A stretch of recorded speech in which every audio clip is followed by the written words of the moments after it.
Assalamu alaikum wa rahmatullahi wa barakatuh, ndugu yangu mpenzi mfuatiliaji wa darasa zetu mbalimbali kokote pale ulipo juu ya mgongo wa ardhi, ni kualike katika madakika machache, madakika ambayo tunafundishana mambo mbalimbali muhimu kabisa yatakayotusaidia katika maisha yetu.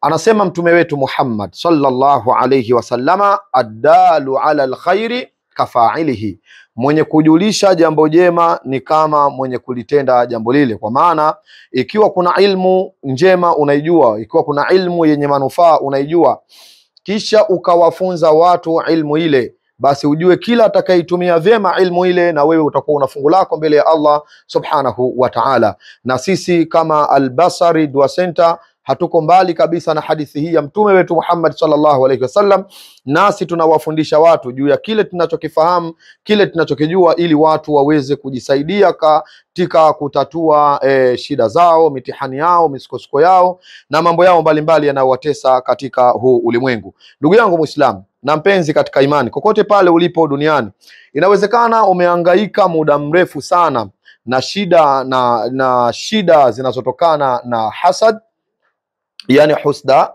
na shida zinazotokana na kijicho, shida inayotokana na nuksi, mikosi, maagano ya kichawi yale ambayo pengine familia yako iliingia ama mababu zako waliingia. Unateseka na matatizo ya uchawi, vifungo vile vya uchawi, unateseka na matatizo ya sheitanul mahabba, jini mahaba, yani jini al-ashqi, jini ambaye amekuwa ni sehemu ya matatizo makubwa sana katika jamii yetu sisi tuliokuwa nayo. Sasa ikiwa unahisi katika mwili wako kuna vitu vinatembea katika mwili wako, vitu vinatembea, unajihisi kichwa kinakuwa kinauma baadhi ya nyakati upande mmoja, unahisi ganzi katika mwili wako, unahisi mgongo huu unakuwa mzito kama umebeba kitu, lakini wakati mwingine unahisi kifua chako kinabana kama vile pumzi haitoki vizuri, unahisi kuna kitu kimebana kama upande wa titi la kushoto, na haya yote ni matatizo yanayotokana na mashaitani, hasadi, nuksi, mikosi pamoja na vijicho. Lakini inawezekana ikawa wewe pia ni muhanga, maskini ya Mungu, kila unalolishika haliendi,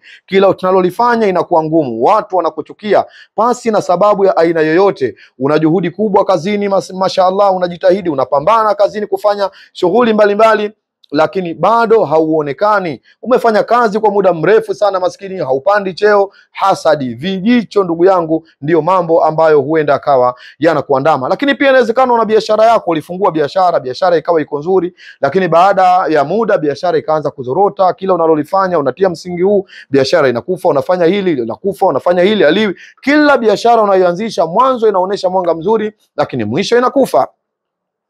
Lakini kuna ndugu zetu ambao wanateseka na magonjwa ambayo washangaika nao hospitali, madaktari wanasema hatuoni kitu. Akipimwa ikionekana ni sukari, basi inakuwa ni sukari ya maajabu. Ikionekana pressure, inakuwa ni pressure ya maajabu. Mtu anahangaika, anajitahidi kuingia huku na kule kupambana, subhanallah, lakini bado mambo yanamwea magumu. Sasa leo biidhnillahi alkarim, nataka nikuonyeshe mchanganyiko wa mafuta yetu. Haya ni mafuta kiboko kabisa juu ya hizi shida zote nilizozitaja hapa, matatizo yote niliyoyasema hapa na mitihani yote nilizozungumza hapa. Ninakuonyesheni leo aina ngapi za mafuta tunachanganya, na vipi tunafanya, na kipi tunachanganya, na vipi tunayatengeneza mpaka yanafikia hatua ya mwisho. Mafuta ya awali tuliyotengeneza, mashaallah alkarim, alikuwa ni mafuta bora kabisa, yamewasaidia wengi walikuwa wakiteseka na matatizo mbalimbali, mitihani mbalimbali. Kuna watu walikuwa wakiota mandoto ya ajabu, mtu anaota simba inamfukuza, nyoka anamfukuza, anaota mara anavamiwa na wadudu wabaya, anaota yuko baharini, anaota yuko makaburini, anaota anazikwa, anaota yuko na wafu. Lakini alhamdulillah rabbil alamin, baada ya kutumia product ile ya kwanza, yale mafuta masha Allahu taala yamewasaidia. Sasa leo nakutaka nikuondeshe mwingine, mafuta mengine mujarrab sana, ndugu yangu mpenzi Muislam na mpenzi katika imani kokote pale ulipo, kwa sababu ndani ya hivi vitu ndiyo kuna shifa na ponyo la wanadamu ambayo Allah subhanahu wa ta'ala ameliweka ndani yake. Sasa vitu unavyotakiwa kuwa navyo ni hivi hapa nitakavyokuwa nikivitaja kimoja baada ya kingine. Ya kwanza kabisa, lazima utafute mafuta ya azaituni. Allah subhanahu wa ta'ala, mafuta haya ya zaituni ambayo nimeyashika hili geleni la zaituni, Allah subhanahu wa ta'ala haya mafuta amepata kuyaapia pale aliposema watini wa zaitun. Allah anaapa, ninaapa kwa mti wa mtini na ninaapa kwa mti wa mzaituni. Wanawachuoni wanasema al-adhimu la yuqsim illa bi'adhim, aliye mtukufu ambaye ni Allah subhanahu wa ta'ala huwa haapii ovyo ovyo, bali anachokiapia ni kitukufu. Kwa kuwa yeye ni mtukufu, basi na anachokiapia kinakuwa ni kitu kitukufu na kizito. Sasa unapaswa uwe na mafuta ya azaituni ambayo ndiyo haya niliyoshika. Sasa haya mafuta ya zaituni unayafungua ndugu yangu mpenzi Muislam. Baada ya kuyafungua haya mafuta ya zaituni, Masha Allah ni mafuta original, kwa sababu mafuta unapoyatafuta inabidi yawe ni mafuta original, mafuta yaliyokuwa original, mafuta yaliyokuwa mazuri insha Allah taala, ili yaweze kukupa matokeo yaliyo bora. Sasa tunamimina mafuta yetu ya zaituni, ambayo haya mafuta ya zaituni ni mafuta original kabisa, sio kama kuna baadhi ya watu wanakuambia ni mafuta ya zaituni, lakini mwisho wa siku ukiangalia ile zaituni yenyewe inakuwa kidogo ni mtihani. Sasa hii nao pia huwa inakuwa sio jambo zuri na sio jambo jema. Muuzie mtu kitu ambacho kiko sawa sawa na kitu ambacho kiko kizuri. Sasa haya ni mafuta ya zaituni ndugu zangu, na nimetoka kusema kwa mafuta haya Allah subhanahu wa ta'ala amepata kuyapia, yani mti wake wa zaituni Allah tabaraka wa ta'ala amepata kuyapia. Sasa baada ya kuwa umeweka mafuta yako haya ya zaituni, unakuja unachukua mafuta yako haya. Ni mafuta ya mkukuria. Kuna mti porini unaitwa mkukuria, na haya ndiyo mafuta yake. Unakamuliwa ule mti, baada ya kukamuliwa ule mti unapata haya mafuta ya mkukuria. Sasa haya mafuta ya mkukuria tunaweka ya kiwango hichi, chupa ya kiwango hichi ml 200 hii, tunamimina tunaweka. Baada ya kuweka haya mafuta ya mkukuria, pia inabidi utafute mafuta mengine ambayo ni mafuta ya tini. Haya ni mafuta ya tini. Unachukua mafuta yako haya ya tini, nao tukumbuke mtini nao pia umepata kuapiwa na Allah subhanahu wa ta'ala. Allah asema watini wa zaituni, na hapa kwa mti wa mtini na mti wa mzaituni. Sasa haya mafuta yamepata kuapiwa na Allah subhanahu wa ta'ala, nayo pia tunayamimina katika mchanganyiko wa haya mafuta yetu. Lakini baada ya hapo unachukua mafuta ya asidir, mafuta ya mkunazi. Haya ni mafuta ya mkunazi. Jamani, mkunazi una maajabu makubwa, na mkunazi una siri kubwa kabisa juu ya ponyo na shifaa kwa mwanadamu. Sote tunajua msidiri manake ni mkunazi, mafuta ya mkunazi, na ndio haya tunayaweka humu mafuta ya mkunazi. Tukishaweka mafuta yetu ya mkunazi, tunakuja kuchukua mafuta ya karafumaiti au kafurwaiti. Kiusahihi inaitwa ni kafurwaiti. Sasa haya ni mafuta ya karafuu maiti kama tunavyozoea Waswahili, nayo pia tunayaweka mafuta ya karafuu maiti. Baada ya kuweka mafuta yetu ya karafuu maiti, tunakuja kuchukua chupa 2 za mafuta ya habbat saudai. Jamani, habbat saudai mtume wetu Muhammad sallallahu alaihi wasallam anasema ni dawa ya kila maradhi isipokuwa uzee na kifo. Kwa hiyo tunachukua mafuta yetu haya, chupa 2 za mafuta ya habbat saudai, tunachanganya katika haya mafuta yetu. Nafungua mafuta yetu ya habbat sauda, tunachanganya chupa 2 za huu ujazo nilioonesha hapa, tunakuwa ni wenye kuchanganya. Baada ya hapo sasa tunakuja kuchukua mafuta ya dubailat. Sawa Haya ni mafuta ya dubailat. Sasa haya mafuta ya dubailat nayo pia inabidi yaingie humu. Ni mafuta ya miti ya Kiswahili, miti pori. Mafuta dubailat ni mti pori. Tunamimina humu, na mara nyingi sana huu mti unakuwa unaota katika sehemu kama za majangwa. Maeneo ambayo yana majangwa, yale majangwa kame, ndio huu mti unakuwa wenye kuota. Mafuta ya dubailat nayo pia tunakuwa tunayaweka. Na kuna mafuta mengine subhanallah, mafuta jamani, mafuta na maajabu. Huu ni mti wa mzembelezua. Haya ni mafuta ya mzembelezua ambao mara nyingi tunakuwa tunachukua magome yake. Mafuta ya mzembelezua tunachukua magome yake, tunayakamua. Tukishakamua ndo tunapata haya mafuta ya mzembelezua. Mashaallah, ni katika mafuta bora sana na mafuta mazuri sana mashaallah. Mwenyezi Mungu ndani yake ametia siri iliyokuwa kubwa kabisa katika mafuta haya ya mzembelezua. Sawa, mwisho kabisa tuna haya mafuta ya albarq, mafuta ya umeme yanaitwa haya. Haya mafuta albarq, mafuta ya umeme, ni mafuta makali sana katika kupambana na vitu vya ajabu, majini, masihiri, mashaitani na mafuta na mambo mengine. Haya ni mafuta albarq, mafuta ya umeme, nao pia tunakuwa tunayachanganya na kuyaweka katika mafuta yetu haya. Baada ya hapo sasa tunachukua mafuta ya athaum. Haya ni mafuta ya athaum. Athaumu nayo pia inakuwa ni yenye kuchanganywa katika mafuta yetu haya insha Allahu al-Karim. Utakuja kuona huu mchanganyo ndugu yangu ni mchanganyo mmoja mzito, mchanganyo mmoja wallahi alazim, ndani yake unakuwa una siri kubwa. Ndani yake panakuwa pana shifaa, kwa sababu inakuwa yameingia mafuta ya aina nyingi ndani yake. Kwa hiyo lazima utakuja kuona mafuta haya yanakuwa ni the best. Sasa baada ya hapo tunakuja kuchukua mafuta ya miski. Miski nyeupe. Jamani, miski nyeupe ni hii original kabisa, inakuwa hii. Sasa hii miski nyeupe inabidi iingie hivi vichupa, walau takriban vichupa vitano. Vichupa hivi vya miski nyeupe inatakiwa viwe vichupa vitano. Kwa kichupa cha kwanza ni hichi. Miski kidogo inakuwa ni nzito nzito kutoka hivi. Hata utokaji wake kidogo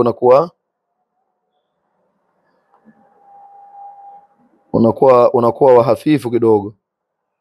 Lakini hii inatakiwa vinaingia vichupa vitano. Sasa ndugu yangu mtazamaji, baada ya kuwa tumeweka miski chupa tano katika haya mafuta yetu, tunakuja kuweka miski ya unga.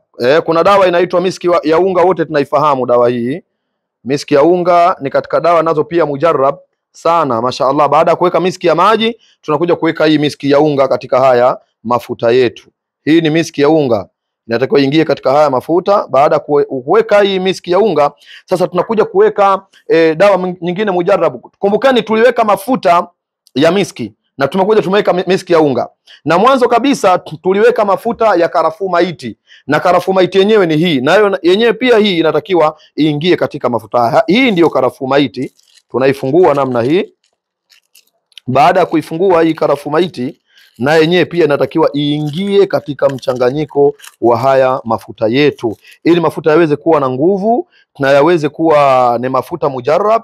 Tunachanganya hii vidonge hivi, takriban vidonge 10 vinatakiwa viingie humo vya kafur white. Hii usahihi inaitwa kafur white, lakini kuna baadhi ya watu wanaiita karafuu maiti, lakini hii inaita ni kafur white, inaitwa kafur white. Wengine nakwambia kafur white, wengine naita karafuu maiti. Basi hii nao pia ni katika vitu ambavyo vinatakiwa viingie katika manani yetu haya. Sasa tukiwa tunaendelea kuweka karafuu maiti katika mafuta yetu au kafur white, kuna dawa nyingine nao pia ni muhimu kabisa kuiweka katika mafuta haya. Hii dawa inaitwa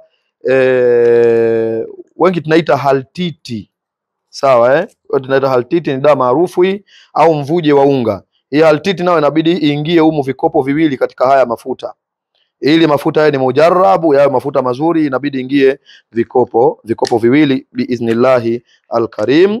Hali ya kuwa tunaendelea kuweka karafuu maiti ili kuyafanya mafuta yaendelee kuwa ni mafuta mujarrab, mafuta makali, inabidi tuweke hii mvuje wa unga huu. Kuna mivuje iko miwili, kuna mvuje kidonge, lakini pia kuna mvuje wa unga. Sasa hapa yanakuwa mafuta yetu mchanganyiko wake umekamilika.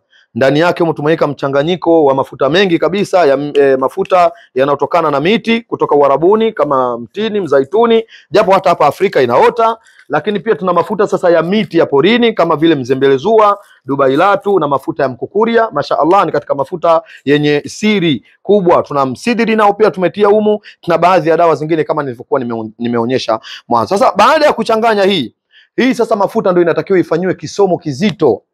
Haya mafuta yanatakiwa yafanywe kisomo kikubwa ndani yake. Kikishafanywa mafuta kishafanywa hicho kisomo, basi insha Allahu taala tunaingia kwenye kuyapaki katika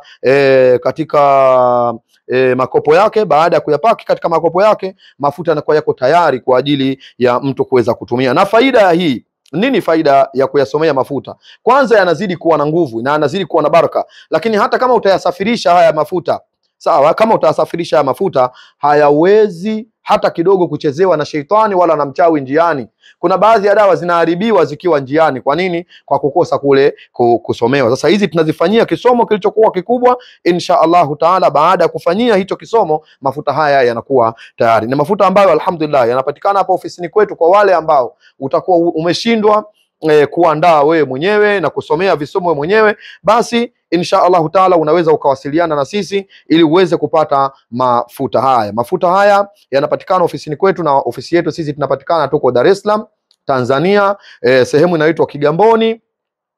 pahala panapoitwa Mwembe Mtengu. Ukifika Kigamboni Mwembe Mtengu, kama unaenda Tuangoma, unashuka kwenye sheli ya TSN. Baada ya hapo insha Allahu taala utakuwa ni mwenye kuwasiliana na sisi, tutakupokea na utakuwa ni mwenye kuyapata haya mafuta. Lakini pia tunaweza tukafanya delivery kwa wale waliokuwa wako mbali, kokote pale ulipo insha Allahu taala tunaweza tukafanya maarifa ya kukutumia, uwe mkoani, uwe nje ya nchi, Kenya, Tanzania, Uganda au huko nchi za nje, kuna namna ya kufanya kuweza kukufishia haya mafuta. Nini tunachokitaka katika hili ndugu zangu, wallahi alazim, ni katika kusaidiana, juu ya masala ya kheri. Allah anasema wataawanu ala albirri wattaqwa, yani saidianeni katika mambo ya wema na uchamungu, wala taawanu ala alithmi waludwan, wala msisaidiane katika mambo ya uovu na mambo ya uadui. Kwa ni vibaya kusaidiana kwenye uadui, ila tusaidiane katika mambo mema kama haya. Naomba Allah subhanahu wa ta'ala, baada ya kuyafanyia haya mafuta kisomo chetu, yoyote atakayatumia haya mafuta insha Allahu taala yawe ni yenye kumponya. Sasa mafuta haya unaweza ukayatumia especially kwa kupaka. Yani ukipaka haya mafuta yanakuwa yana nguvu ya kuondosha nuksi, ya kuondosha mikosi, ya kuondosha mabalaa, ya kuondosha matatizo mbalimbali na majanga mengine mbalimbali. Kwa hiyo haya matumizi yake ni kupaka tu, na wala si kwa kula kama yalivyokuwa yale ya mwanzo. Haya unapaka, ukipaka haya yana uwezo wa kubatilisha mpaka sihiri ya ndani, manuksi yaliyokomaa, mikosi yale yaliyokomaa. Insha Allahu taala haya mafuta ni kiboko na ni mujarrab. Naomba Allah subhanahu wa taala atuwafikishe baina yangu mimi na baina yako wewe. Wa ila huna intahaina min hadha, wa kullu amun wa antum bi khairi, wa ila liqa, wassalamu alaikum wa rahmatullahi wa barakatuh. ود كثير من أهل الكتاب لو يردونكم من بعد إيمانكم كفارا حسدا من عند أنفسهم من بعد ما تبين لهم الحق فاعفوا واصفحوا حتى يأتي الله بأمره إن الله على كل شيء قدير. أم يحسدون الناس على ما آتاهم الله من فضله فقد آتينا آل إبراهيم الكتاب والحكمة وآتيناهم ملكا عظيما ولولا إذ دخلت جنة قلت ما شاء الله لا قوة إلا بالله إن ترني أنا أقل منك مالا وولدا وقال يا بني لا تدخلوا من باب واحد وادخلوا من أبواب متفرقة وما أغني عنكم من الله من شيء إن الحكم إلا لله عليه توكلت وعليه فليتوكل المتوكلون.